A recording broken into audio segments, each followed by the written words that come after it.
জীয়াই নাথাকো আমি এখন দীঘলীয়া সংগ্ৰাম কৰিব লাগিব এই থলগিৰি মানুহখিনিক বচাবলৈ আজি শিৱসাগৰ পুলিচ আপোনালোক সব খিলঞ্জীয়া মানুহ ইয়াত পুলিচৰ বিষয়ববীয়াসকলো আমি আপোনালোকক শ্ৰদ্ধা কৰিছো কিন্তু আপোনালোকে বেৰিকেডটো লগাই পেলাই কি বুজাব আপোনালোকে বেৰিকেডটো অতৰাই দিয়ক ভয় নোখোৱাব আমাক আপোনালোকে গণতান্ত্ৰিক প্ৰতিবাদ হৈছে গণতান্ত্ৰিক প্ৰতিবাদত আপোনালোকে শ্ৰদ্ধা জনাব লাগিব আপোনালোকে বুধেশ্বৰ গগৈক হত্যা কৰিলে সেই হত্যাকাৰীজনক আজিলৈকে আপোনালোকে ধৰিব নোৱাৰিলে আৰু ইয়াত এটা বেৰিকেড লগাই বীৰত্ব দেখুৱাব আহিছে কি কথা এইবিলাক যদি জেললৈ পঠিয়াই মোক পঠিয়াই দিয়ক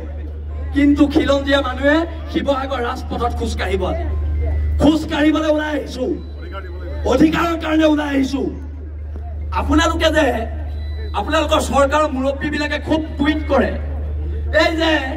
জিমি দাসক যে মাৰিলে তেতিয়া যে আমি টুইটটো নেদেখিলো কেলে সেই ভিডিঅ'টো আমি টুইটটো নেদেখিলো টুইট নেদি কিবা এটা কৰি থাকে আপোনালোকৰ মুৰব্বীজনে সেইটো আমি নেদেখিলো এতিয়া কথাবিলাক হৈছে আমি সিদ্ধান্ত ল'লো আমি মাৰ খাই জীয়াই নাথাকো আমি মাৰ খাই জীয়াই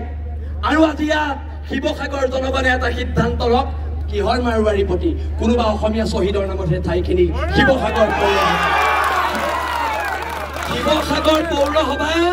আমি 30 জাতীয় জনগোষ্ঠীয় সংগঠনে পৌৰসভাক স্মাৰক দিম 7 দিনৰ ভিতৰত মাৰোৱাৰীৰ প্ৰতি নাম সলনি কৰক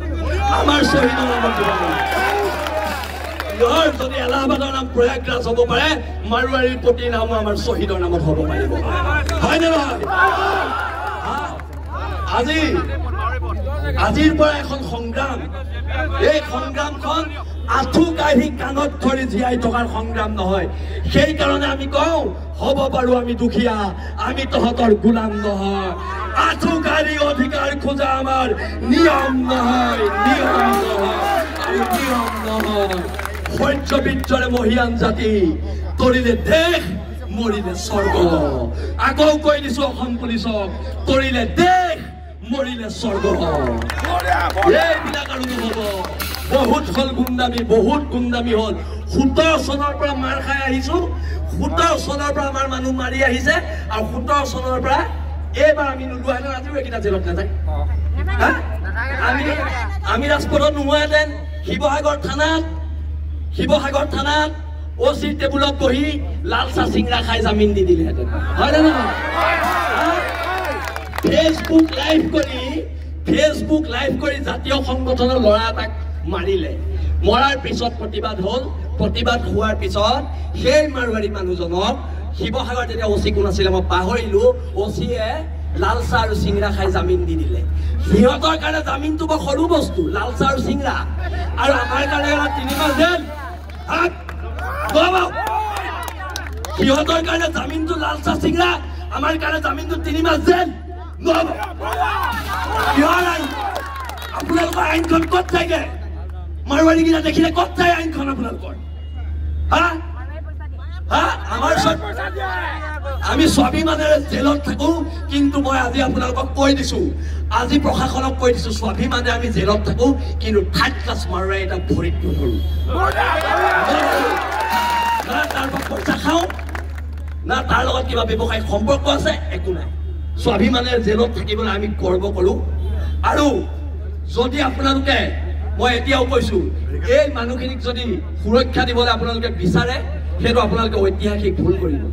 সেইটো ভুল নকৰিব আজি ইয়াত থলগিৰি মানুহ ওলাই আহিছে আজি ইয়াত হিন্দু মুছলমান ওলাই অহা নাই থলগিৰি মানুহ ওলাই আহিছে আৰু এই থলগিৰি মানুহৰ স্বাভিমানক আপোনালোকে শ্ৰদ্ধা কৰিব লাগিব শিৱসাগৰ পুলিচ প্ৰশাসনে শ্ৰদ্ধা কৰিব লাগিব কাৰণ আজি ইয়াৰ SP খিলঞ্জীয়া মানুহ তেখেতৰ লগত কথা বতৰা হৈছে গণতান্ত্ৰিক আন্দোলন কৰিম বুলি আমি কৈছো কাৰণ তেওঁ খিলঞ্জীয়া মানুহ ইয়াৰ OC খিলঞ্জীয়া মানুহ ইয়াৰ এডিশ্যনেল SP খিলঞ্জীয়া মানুহ কাৰণে আমি আপোনালোকক শ্ৰদ্ধা কৰিছো আপোনালোকে বেৰিকেডটো অতৰাই দিয়ক আমি খুব শান্তিপূৰ্ণ গণতান্ত্ৰিকভাৱে ইয়াৰ পৰা আগবাঢ়ি যাম আৰু সকলোৱে মিলি এটা কথা অংগীকাৰবদ্ধ হওক সকলোৱে হাত মুঠি মাৰি কওক মাৰ খাই জীয়াই নাথাকো মাৰ খাই জীয়াই নাথাকো জয় অসম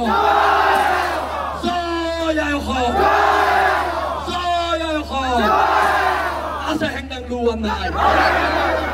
আছে হেংদাং লোৱা নাই আছে হেংদাং লোৱা নাই ধন্যবাদ অসমবাসী ৰাইজক আন্তৰিকতাৰে ধন্যবাদ জ্ঞাপন কৰিছোঁ জাতিৰ অস্তিত্বৰ সংকটৰ সময়ত জাতি বৰ্ণ ধৰ্ম ভাষা নিৰ্বিশেষে সমগ্ৰ অসমবাসী ৰাইজ আজি ৰাজপথলৈ ওলাই আহিছে আৰু আজি আমি 30টা জাতীয় জনগোষ্ঠীয় দল সংগঠন আৰু অসমবাসী ৰাইজৰ সহযোগত শিৱসাগৰ জিলাত থকা যিসমূহ অনা অসমীয়াৰ ব্যৱসায়িক প্ৰতিষ্ঠান আছে যিসমূহ ব্যৱসায়িক প্ৰতিষ্ঠানৰ লগত জড়িত হৈ থকা মালিকবিলাকে বাৰে বাৰে আমাৰ অসমীয়া ভাষাক অপমান কৰিছে অসমীয়া জাতিক অপমান কৰিছে আমাৰ অসমৰ বায়ভূমিক তেওঁলোকে আক্ৰমণ কৰি আহিছে সেই দোকান পোহাৰসমূহ আমি ইতিমধ্যে বন্ধ কৰি দিয়া হৈছে আৰু আজি আমি এই ঐতিহাসিক শিৱসাগৰ জিলাত এটা আমি সিদ্ধান্ত গ্ৰহণ কৰিছোঁ অনাগত এসপ্তাহৰ সময় আমি ইতিমধ্যে বান্ধি দিছোঁ এসপ্তাহৰ পিছত আমি শিৱসাগৰত আৰু 1 লাখ মানুহ আমি সমবেত কৰিম আৰু যিসমূহ দোকান ইতিমধ্যে বন্ধ কৰি দিয়া হৈছে এই দোকানসমূহে যেতিয়ালৈকে আমাৰ ৰাজপথলৈ আহি সমগ্ৰ অসমবাসীৰ ওচৰত আঁঠুকাঢ়ি ক্ষমা নোখোজে তেতিয়ালৈকে কিন্তু দোকান বন্ধ থাকিব লাগিব নহ'লে আকৌ প্ৰতিবাদ হ'ব যদি দোকান খোলাৰ লগে লগে আমাৰ ল'ৰাই কিন্তু পুনৰ প্ৰতিবাদ কৰিব আৰু এটা কথা আপোনালোকৰ সংবাদ মাধ্যমৰ জৰিয়তে এটা কৈ দিব বিচাৰিছোঁ এই মুহূৰ্তত আমি গম পাইছোঁ যে শিৱসাগৰত বোলে এখন মাৰোৱাৰী প্ৰিমিয়াৰ লীগ পাতে সেই মাৰোৱাৰী প্ৰিমিয়াৰ লীগখনত আকৌ অসমীয়া আমাৰ যুৱক যুৱতীক খেলিবলৈ সুবিধা নিদিয়ে তাত অকল মাৰোৱাৰী মানুহে বোলে খেলিব পাৰে ভোজপুৰী বোলে প্ৰিমিয়াৰ লীগ এখন পাতে তাতো খেলিবলৈ নিদিয়ে আজি তাৰিখৰ পৰা শিৱসাগৰত Marwari premier league Bhojpuri premier league পতা সম্পূৰ্ণৰূপে বন্ধ দ্বিতীয় কথা হৈছে আমি আগত কৈছোঁ যে শিৱসাগৰত যিবিলাক অনা অসমীয়া সংগঠন ভোজপুৰী ছাত্ৰ সন্থা বেংগলী যুৱ ছাত্ৰ ফেডাৰেশ্যন মাৰোৱাৰী যুৱ মঞ্চ এইবিলাকে সংগঠন কৰি এক প্ৰকাৰে ক'বলৈ গ'লে অসমৰ অসমীয়া মানুহৰ ওপৰত তেওঁলোকে সন্ত্ৰাস সৃষ্টি কৰিছে আজি তাৰিখৰ পৰা অসমত আৰু অনা অসমীয়া সংগঠন কৰিব নোৱাৰিব অসমত আছে অসমৰ খিলঞ্জীয়া জাতীয় জনগোষ্ঠীয় দল সংগঠনসমূহৰ লগত অসমৰ উত্তৰণৰ কাৰণে ঐক্যবদ্ধভাৱে কাম কৰিব লাগিব গতিকে আমাৰ স্পষ্ট কথা অনা অসমীয়াৰ দপদপনি শিৱসাগৰত কোনো কাৰণতে চলিবলৈ দিয়া নহ'ব আৰু এটা আমি কথা ক'ব বিচাৰিছোঁ আমি গম পাইছোঁ যে আমাৰ এজন বন্ধু শৃংখল চলিয়াৰ ওপৰত মাৰোৱাৰী যুৱ মঞ্চই বোলে গুৱাহাটীত গোচৰ ৰুজু কৰিছে তেওঁলোকক সকীয়াই দিছোঁ তোমালোকে তেনেকুৱা হাজাৰটা গোচৰ ৰুজু কৰা একো ঘেণ্টাটো তোমালোকে কৰিব নোৱাৰা অসমীয়া জাগিছে অসমীয়াই তোমালোকৰ ওপৰত ব্যৱস্থা গ্ৰহণ কৰিব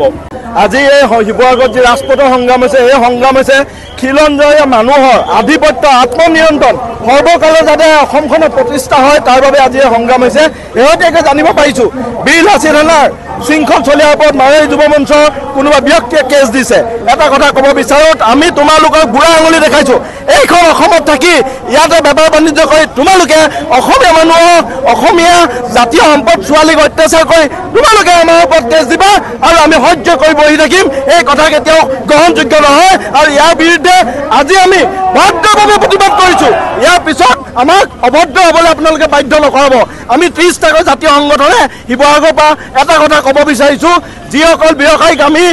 এক সুস্থিৰ আলোচনাৰ বাবে শিৱসাগৰ মাজমজিয়াত আমি নিমন্ত্ৰণ জনাইছিলোঁ সেই ব্যৱসায়ীসকল আমাৰ মাজত এই সুস্থিৰ আলোচনালৈ নাহিলে কিন্তু তেখেতলোকে আজি এই বাতাবৰণ সৃষ্টি কৰাৰ মূল দুখী আছে সেইসকল ব্যৱসায়ী যিসকলে অসমীয়া মানুহখিনিয়ে চিঠি দি নিমন্ত্ৰণ দি এটা সমস্যা সমাধানৰ বাবে যোগাযোগ কৰিছিলে এই ক্ষেত্ৰত তেখেতলোকে সঁহাৰি নিদিলে আৰু ওলোটাই তেখেতলোকে শৃংখল চলিয়াক কেছ দিছে আমি বুঢ়া আঙুলি দেখাইছোঁ তেনেকুৱা কেছ আমি দলিয়াই পেলাম ব্ৰহ্মপুত্ৰত দলিয়াই দিম এনেকুৱা কেছ দি অসমীয়া মানুহৰ ওপৰত লাভ নাই অসমীয়া মানুহ যুঁজাৰু জাতীয় হয় দেহত শেষ বিন্দু তেজ থকালৈকে অসমীয়া মানুহে যুঁজি যাব আৰু ইয়াৰ পৰা এটা কথা যেতিয়ালৈকে 30টা জনগোষ্ঠীয় সংগঠনৰ আচত তেখেতলোকে আঁঠুকাঢ়ি তেখেতলোকে যদি ক্ষমা নোখোজে তেতিয়ালৈকে শিৱসাগৰত যিসকল ব্যৱসায়ী দোকান বন্ধ আছে এই দোকানসমূহ বন্ধ থাকিব মাধ্যমেদি আমি গম পাইছোঁ যে খিলঞ্জীয়া ৰাইজৰ যিখন সংগ্ৰাম সেই সংগ্ৰামখনৰ অংশীদাৰিত্ব শৃংখল চলিয়াই স্বীকাৰ কৰিছে বসন্তই স্বীকাৰ কৰিছে সকলোৱে স্বীকাৰ কৰিছে গতিকে খিলঞ্জীয়া ৰাইজৰ ঐক্যবদ্ধ সংগ্ৰাম এই সংগ্ৰামখনত কাৰোবাৰ বিৰুদ্ধে কেছ দিব নোৱাৰিব যদি তোমালোকে কাৰোবাৰ বিৰুদ্ধে কেছ দিছা এই কেছটো যেতিয়ালৈকে উঠাই নল'ব তেতিয়ালৈকে আমাৰ প্ৰস্তাৱ অক্ষুণ্ণ থাকিব তোমালোকৰ ব্যৱসায়িক পইচা বন্ধ কৰাৰ যি প্ৰস্তাৱ সেই প্ৰস্তাৱ আমি বাহাল থাকিম যেতিয়া তোমালোকে কেছ উঠাই দিবা তেতিয়া মই ব্যৱসায়িক পইচা খুলি দিম গতিকে ইয়াত আৰু বেলেগ কথা নাই এফালে আপোনালোকে আহ্বান জনাইছে আৰু তেওঁলোকে আইনৰ সহায় লৈছে কি ক'ব আইনৰ সহায়টো আমিও লৈছোঁ আইনতো কেছ আমিও দিছোঁ আমিতো আজি আইনৰ সহায় লৈ কৈছোঁ আমি সংবিধানৰ গণ্ডিৰ ভিতৰত থাকি আন্দোলন কৰিছোঁ আমি কোনো ভাইলেঞ্চ কৰা নাই হাজাৰ হাজাৰ ৰাইজ ৰাজপথলৈ ওলাই অহাৰ পিছত কাকো মানুহক আমি দাবী ধমকি দিয়া নাই আমি সৌহাৰ্দ্যপূৰ্ণ আপিল কৰিছোঁ যে তোমালোকে ভুল কৰিছা ভুলটো স্বীকাৰ কৰা স্বীকাৰ কৰি ব্যৱসায়িক পইচা বন্ধ ৰাখা সেইটো আমাৰ আপিল সেইটো দাবী ধমকি নহয় সেই আপিলৰ প্ৰতি তোমালোকে সহায় জনাইছা বন্ধ কৰিছা তাত যদি কোনোবাই দুষ্ট চৰকাৰে পুনৰ যদি সংঘাত লগাব বিচাৰে পৰিণাম বিকম হ'ব পৰিণাম ভয়াৱহ হ'ব